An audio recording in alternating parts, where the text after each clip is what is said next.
resep kana dunia paeh eta teh resep kana dunia teh paeh teh hate teu resep kana ibadah paeh tuh kitu hate jalamun hirup hatena mah teu resepeun kana dunia teh resepna kanu nyieun dunia Allah subhanahu wa ta'ala. Per jam, per menit, per detik teh hanya Allah anu diingetna ta eta teh hirup hate.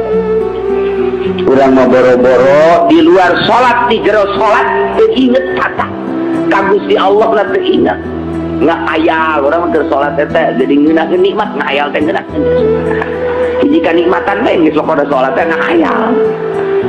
Masya Allah nu leungit eta sok kapanggihna di jero sholat tepan ku bego-bego ada orang sholat eta basitu paeh teh ngaranna hati. Tah ieu aya obat ya kebenaran ieu obat ti Kangjeng Nabi urang Kangjeng Nabi Muhammad sallallahu alaihi wasallam obat supaya ulah paeh hate teh ka dunia ulah pati resep ka maksiat ulah pati resep komo total eureun urang teh ka ahli-ahli Allah supaya resep kabelah dituna resep urang ngalaksanakeun ibadah teh hirup hate supaya ulah paeh hate malam Salasa urang ramekeun ibadah ka Gusti Allah.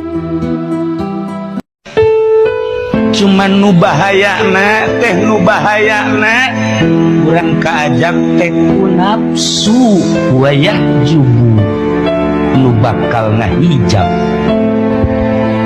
Lamun urang teu pandai-pandai ngoreksi diri kadang-kadang urang cicing di mana bae kaajak ku ajakan teh itu jadi ganjaran. Padahal lamun dikoreksi dek cicing di mana bae hirup dek di mana bae bakal numpuk ganjaran jeung ganjaran. Ibadah mah teu kudu ka gunung ya ibadah mah ka Allah ya Allah mah lain di gunung. Ibadah mah teu kudu ka leuweung ya ibadah mah ka Allah ya Allah mah lain di leuweung.